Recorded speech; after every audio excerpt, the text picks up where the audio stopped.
여러분 반갑습니다. 목사에게 가장 힘든 설교가 뭐냐라고 묻는다면 아마 대형 참사 직후에 하나님은 도대체 어디 계시는가? 뭘 하셨는가? 왜 이런 고통을 우리에게 주시는가 하는 질문에 답을 해야 할 때입니다. 고난당하는 사람은 고난에 대한 하나님의 뜻을 해명해 주는 것은 설교자의 의무입니다. 사실 그렇지 않습니까? 그 평시에 하나님의 절대 주권과 또 능력을 선포하잖아요. 그렇다면 아무 잘못 없는 사람이 죽고 또 그 가족이 피울음을 우는 현실 앞에서 답을 해야 하지 않겠습니까? 피할 수 없습니다. 세월호 참사, 이태원 참사 당시에 특히 그랬을 것입니다. 사실 세월호와 이태원뿐입니까? 기후위기 시대에 태풍, 해일, 호우, 폭설, 화재 같은 이런 재해에다가 각종 전쟁, 학살, 방사능 누출 이런 인재까지 이 역사 속에서 하나님은 이 재난 가운데서 이 참화 가운데서 어떤 메시지를 주시는가?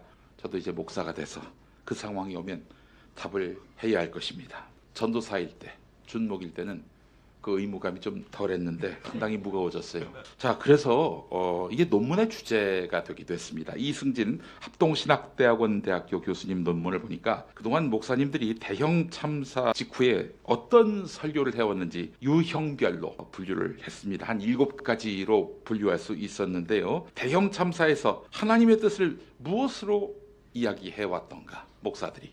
첫째, 이게 징계라는 인식입니다. 오늘의 재난이 지은 죄가 있어서 받은 징계라는 겁니다. 제일 편리하고 단순하지요. 쓰나미가 나니까 주일에 교회 안 가고 놀러 가서 저렇게 된 것이다. 이런 설교를 한 목사 기억하실 겁니다. 이건 피해자와 유족의 가슴에 대못을 박는 일입니다. 복음이 될 수가 없어요. 예. 자, 둘째는 뭐냐? 한마디로 말해서 몰라, 알 수가 없어. 예, 이겁니다. 지금 고난의 의미는 당장 쉽게 그 뜻을 알 수 없다. 어쨌든 하나님의 선한 계획이 있어서 합력하여 선한 길로 가는 것이니 참고 기다려보자. 이렇게 설교를 해왔습니다. 앞서 첫 번째보다는 나아 보입니다. 그러나 자식의 죽음으로 피울음을 우는 그런 분들한테 합력하여 선한 일을 이루고자 하는 하나님의 뜻이니 참고 기다려라. 이 위로가 됩니까? 이게 위로가 될 수가 없죠. 그리고 자식의 죽음으로 내가 더 나중에 행복해진다? 이거 어떻게 이게 위로가 될 수 있겠어요? 자, 세 번째는 이것이 연단의 과정이다. 현재의 고난은 하나님이 고난받는 당사자를 연단시키고 훈련시키기 위한 과정이라는 인식입니다. 앞에 두 가지보다는 좀 낫지만은 만약 고난이 길어지거나 고난 끝에 행복이 와야 되는데 행복이 오기도 전에 응답받지도 못한 채 당사자가 생을 마감한다면 이것도 상당히 좀 암담해지는 것 아니겠습니까? 자, 네 번째는 뭐냐? 하나님도 고난의 현장에 함께 하신다. 이런 메시지입니다. 고난받는 이들 곁에서 한숨도 쉬시고 눈물도 흘리신다는 겁니다. 이걸 어려운 말로 하나님의 내재성이라고 얘기하는 건데 우리 벙커원 교회가 속한 한국 기독교 장로회 같은 데서는 이런 설교 많이 합니다. 그러나 내 하나님은 그곳 힘있고 능히 있어 못할 일 전혀 없네. 이걸 날마다 가르치는 교회, 교단에서는 이 설교가 납득이 안 되는 거예요. 그렇지 않습니까? 아니 파워풀한 그런 알고 믿어왔는데 결정적인 순간에는 하나님도 힘이 없으시다. 아니 이 말은 동의가 되겠어요? 자, 다음 다섯 번째. 남 대신 네가 고난을 받는 것이다. 뭐 이런 메시지입니다. 지금의 고난은 너의 잘못이 아니야. 그러나 다른 사람의 잘못이 있어서 네가 대신 죄값을 치르는 것이야. 혹은 네가 남의 허물을 대신 지는 마치 예수님과 같은 그런 존재여서 결국엔 너의 희생으로 많은 이들이 나중에 속죄함을 얻고 그렇게 해서 모두가 선한 길로 이끌림될 것이다. 이런 가르침인 것이죠. 근데 이게 저 믿음 약한 분들한테는 이게 어떻게 다가오겠습니까? 근데 왜 나예요? 하필. 왜 하필 나냐고요. 이런 원망의 메시지가 나올 수가 있어요. 자, 여섯 번째는 있는 그대로 고난을 고난으로서 보자. 이런 얘기입니다. 이런저런 의미와 교훈을 찾지 말고 있는 그대로 이 고난의 현장에 서 있는 이 현실을 직시하자는 거예요. 조금 어려울 수 있습니다. 하나님이 고난의 현장에 함께 하시는 정도가 아니라 아예 고난을 함께 받고 계신다. 이런 이야기죠. 이거는 굉장히 신학적 뿌리가 있는 그런 견해입니다. 오래전부터 고난 문제에 천착해온 신학자가 있었습니다. 독일의 정치 신학자인 요한 밥티스트 매츠라는 사람인데 신학하실 분들은 한번 이 요한 밥티스트 매츠는 한번 거치시고 신학에 입문하시면 어떨까 하는 생각이 듭니다. 무고한 고통에 대해서 충분히 슬퍼하는 것이 필요하다. 그 슬픔은 일어나지 말아야 할 것이 일어남에 대한 고발이다. 이러한 슬픔을 충분히 느낄 때 그때서야 비로소 하나님의 응답이 있으리라는 희망이 생긴다는 것입니다. 이런 설교는 한국 교회에서 거의 듣기 힘듭니다. 독일이니까 그게 가능한 설교기도 합니다. 이 요한 바프티스트 매츠는 고난 직후에 우리가 부활을 보면 안 된다. 예수님이 돌아가시고 부활하시기까지 얼마의 시간이 필요했습니까? 3일이죠. 정확하게 3일은 아닙니다만 이 시간이 기독교에서 제일 중요한 시간일지도 모른다라고 얘기하는 신학자예요. 어려운 얘기지만 다른 이웃의 고난에 함께하고자 하는 우리 벙커원 교회 교우들에게는 굉장히 따뜻하게 다가오는 주장이라고 생각을 합니다. 언제 한번 요한 바프티스트 매츠를 집중적으로 연구하는 시간을 한번 가져보고자 합니다. 자, 그리고 마지막 일곱 번째는 물 한 잔 마시고, 고난은 하나님과의 한 마음 한 뜻이 되기 위한 도구라는 것입니다. 고난이 행복하진 않지요. 그러나 이 고난의 신비, 얼마나 감동적입니까? 고난의 신비 속에서 하나님을 바로 볼 수 있다는 거예요. 고난은 웬만하면 피하면 좋겠는데 어쩌다 그냥 똥 밟은 것 같은 상황에서 고난이 오는 게 아니라 고난의 신비 속에서 인간은 하나님을 바로 볼 수 있다고 얘기하고 있는 겁니다. 아멘. 종교개혁자 마틴 루터가 한 말이 뭡니까? 고난당하는 사람이 하나님을 가까이 만날 수 있는 것이다. 이렇게 얘기했습니다. 그 말씀과 거의 연결된 주장인데요. 오카는 목사님의 그 생전 설교에 이런 게 있었습니다. 고통을 이해하지 못하는 사람은 강단에서 설교를 하지 말아야 할 것이다. 고난도 고통도 모르는 것들이 이 고난과 고통의 무거운 짐을 안고 교회당에 모여든 사람들한테 설교한다는 것 자체가 이건 어불성설인 거예요. 마찬가지입니다. 우리 국민들 절대 다수가 서민 노동자 아니겠습니까? 그들은 일상이 고난이에요. 한 달만 쉬어봐요. 굶어야 됩니다. 그렇잖아요. 고통이 내재화된 것이 아니라 일상화되어 있는 이 절대 다수의 국민, 이 국민의 봉사자가 된다는 자들이, 정치를 한다는 자들이 고통 고난을 겪어본 일이 없다? 여러분, 말이 됩니까? 자, 이 7가지 유형 중에 김용민, 너는 어떤 견해를 갖고 있느냐? 만약에 큰 고난을 당했을 때 너는 무엇으로 설교할 것이냐? 이렇게 묻는다면은 아직 제가 근본이 없는 설교자라서 1번은 안 할 것 같습니다. 야, 고난? 네가 뭐 잘못한 게 있으니까 당하는 거 아니야. 이런 설교는 못 하겠어요. 방금 소개한 마지막 2개, 6번째와 7번째 좀 더 저의 그 방점을 두고 싶습니다. 그렇지만은 저는 하나님의 뜻이 이것이다 규정할 만큼 이 내공이 있지는 않아요. 솔직히 얘기하자면 많이 신중해집니다. 케이스 바이 케이스겠죠. 욥의 경우를 보겠습니다. 앞서서 우리가 불렀던 찬양, 주가 보이시는 생명의 길. 저 지난주 설교에서 제가 뭐라고 그랬습니까? 이게 어디 자본이 들어간 찬양이라고 했죠? 삼성. 예, 삼성에서 CCM 앨범을 낸 일이 있었어요. 90년대 말에. 그때 이제 삼성 자본이 들어간 어떤 밴드의 앨범에 수록된 노래가 주가 보이신 생명의 길인데 너무너무 감동적입니다. 노래만 드시면 아주 훌륭한 분이에요. 아주 고매한 인격과 신앙심을 가지신 분인데, 자, 그 찬양의 고백이에요. 나의 길 오직 주가 아시나니 나를 단련하신 후에 내가 정금같이 나아오리다. 예, 나를 단련하신 후에 내가 정금같이 나아오리다. 성경에서 고난을 설명할 때 가장 많이 거론되는 인물이 바로 욥이죠. 모든 고난을 다 거친 후에 해피 엔딩이 될 무렵 욥은 하나님께 이렇게 말합니다.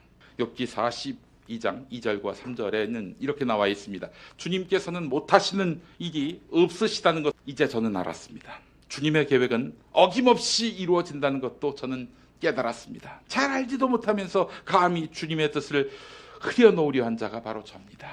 깨닫지도 못하면서 함부로 말을 했습니다. 제가 알기에는 너무나 신기한 일이었습니다. 너무나 신기한 일이었습니다.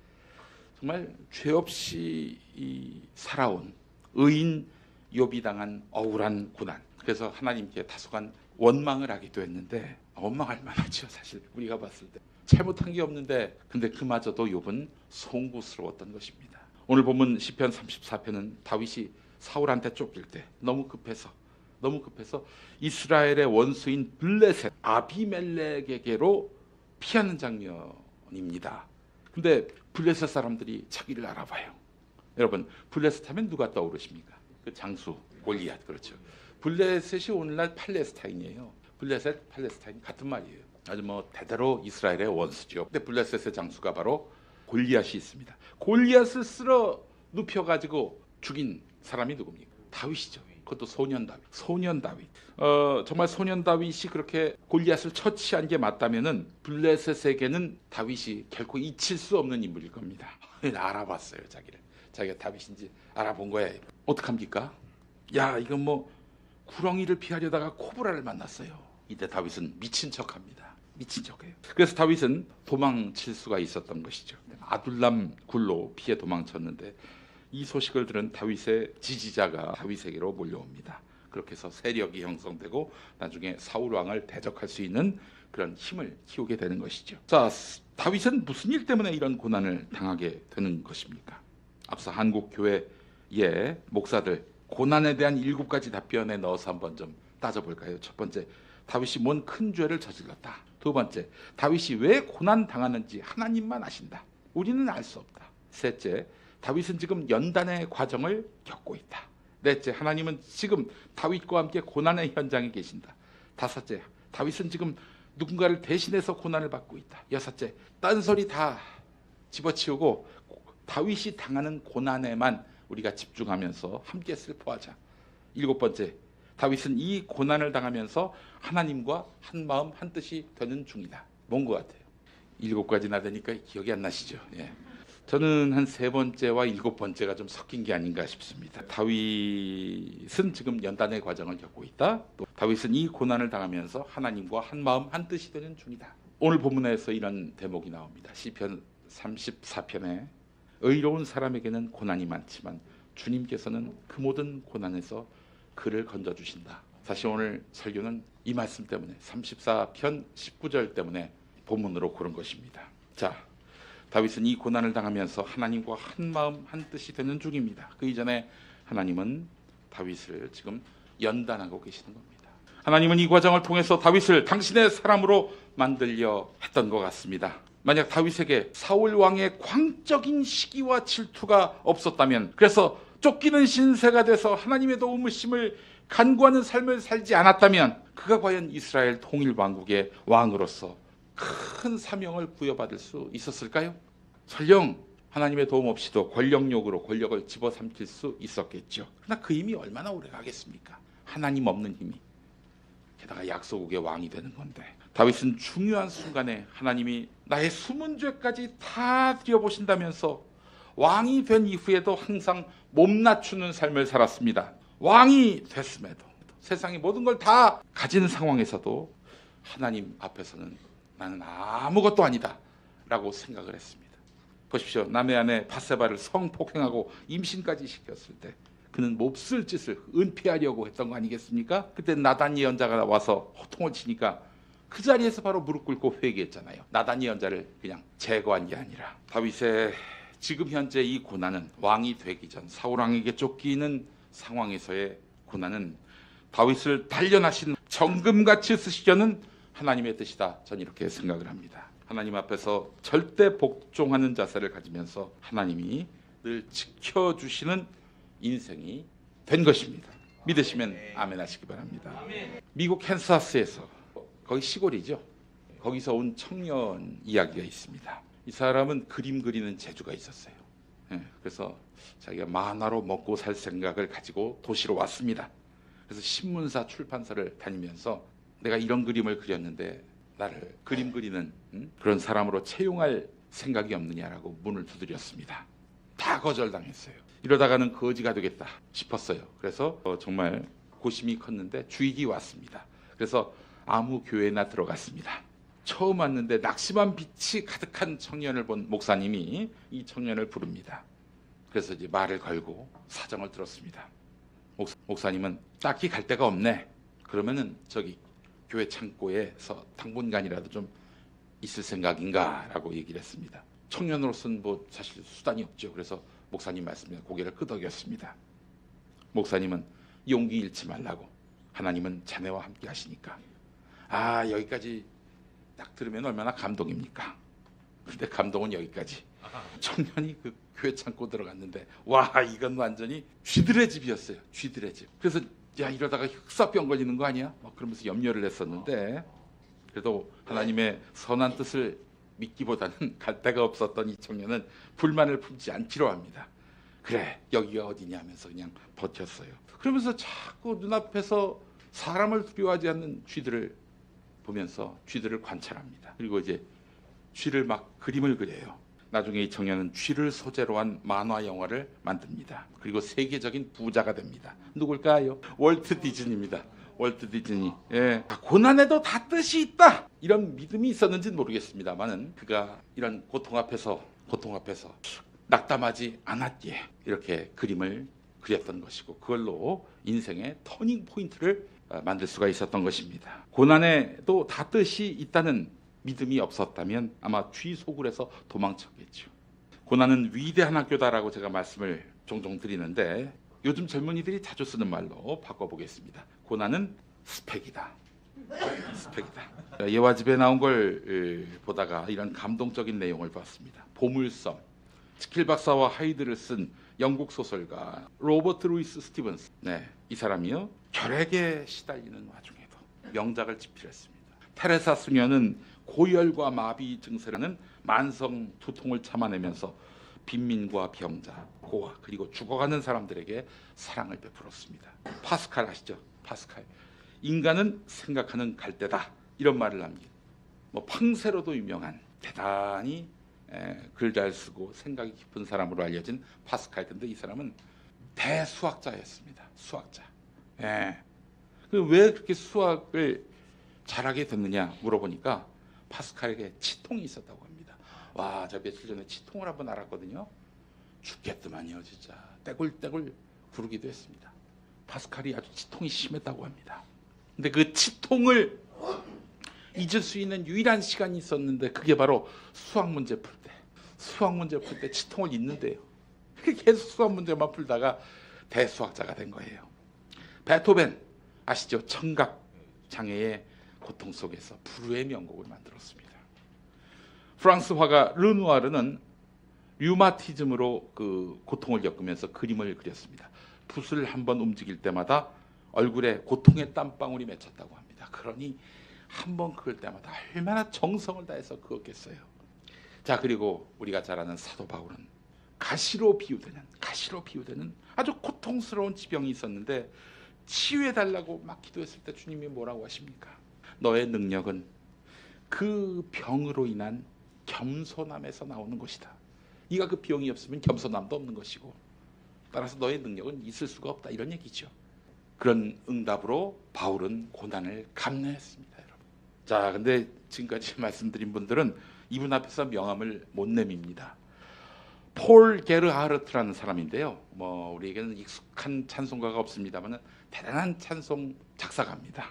이분은 17세기 30년 전쟁 아시죠? 이름 들어보셨을 겁니다. 30년 전쟁. 그 전쟁통에 태어나서 12살 때 아버지를 잃고 14살 때 어머니를 잃었고 가정 형편이 힘들었겠죠? 그래서 신학교를 들어갔는데 14년 만에 졸업합니다. 그래서 44살이 돼서야 목사가 됐는데 중간에 하여간 곡절이 있어서 목사직을 잃기도 했습니다. 결혼했는데 5명의 자녀 중에 4명을 잃었어요. 아내도 잃었습니다. 그런데 이분은 위대한 찬송시를 많이 썼습니다. 제가 지금까지 얘기했던 사람들의 인생에서 고난을 빼면 조금 편하게 살 수 있을지는 몰라도 우리는 그들을 기억하지 못할 것입니다. 그렇지 않겠습니까? 고난은 스펙이다. 어떻습니까? 적절하죠? 예. 의인에게 고난을 통해 연단시키려는 것은 세상이 하나님 뜻과는 반대되는 길로 가기 때문입니다. 이런 와중에 세상을 이길 하나님의 사자가 되려 한다면, 하나님의 메신저가 되려 한다면 하나님의 특훈을 받지 않고서는 불가능합니다. 특훈, 특별 훈련 아니겠습니까?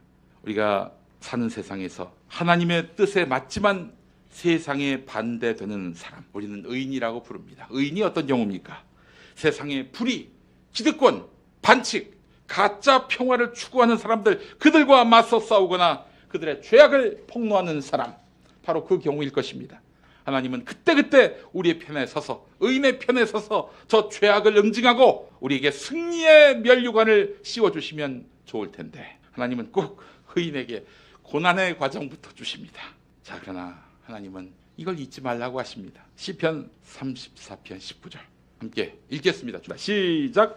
의로운 사람에게는 고난이 많지만 주님께서는 그 모든 고난에서 그를 건져주신다.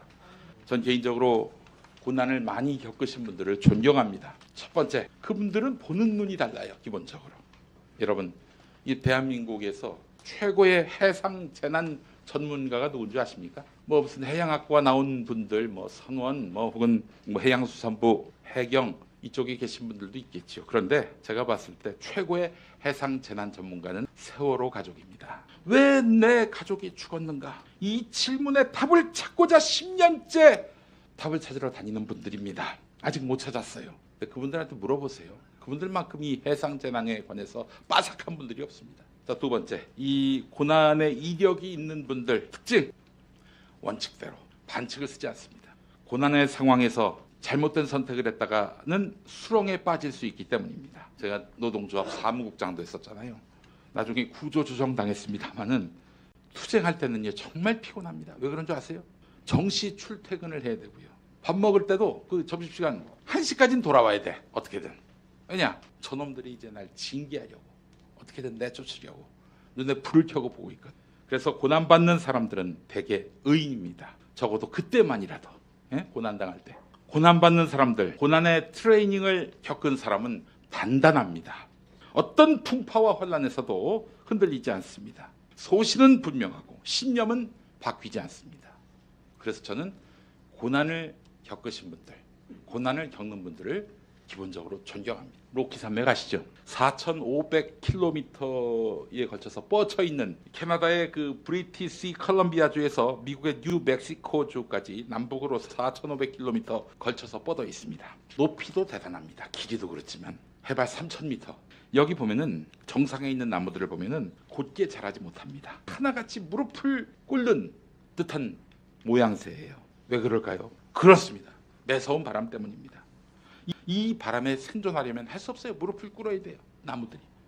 이슬비 성경암송학교 교장이었던 연학 장로님의 예반데요. 세계적으로 가장 공명이 잘 되는 명품 바이올린은 바로 이 나무로 만든다고 합니다. 아름다운 영혼을 가지고 인생의 절묘한 선율을 내는 사람은 아무런 고난 없이 편안한 조건에서 지내온 사람이 아니라 온갖 역경과 아픔을 겪어온 사람이다. 이런 얘기입니다.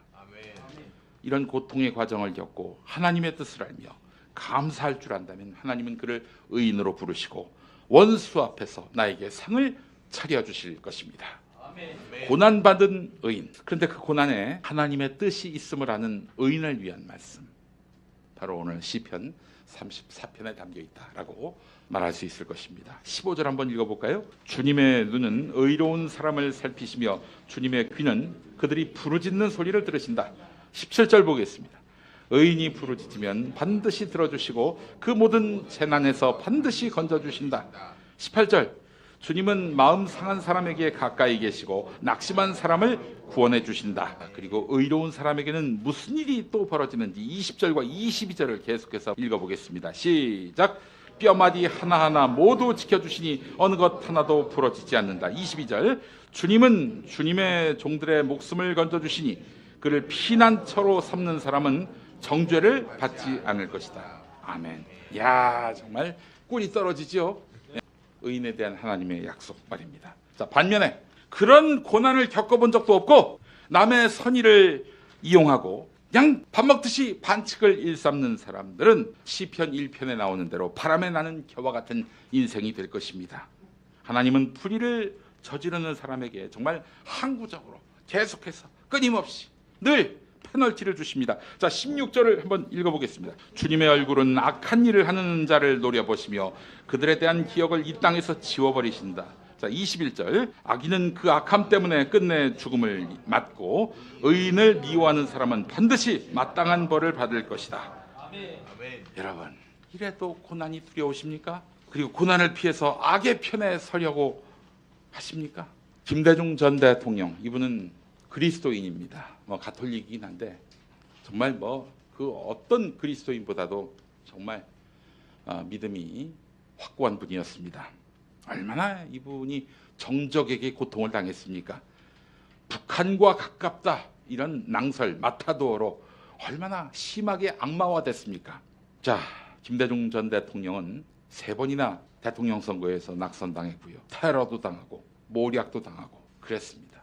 악마화됐기 때문입니다. 1971년도죠.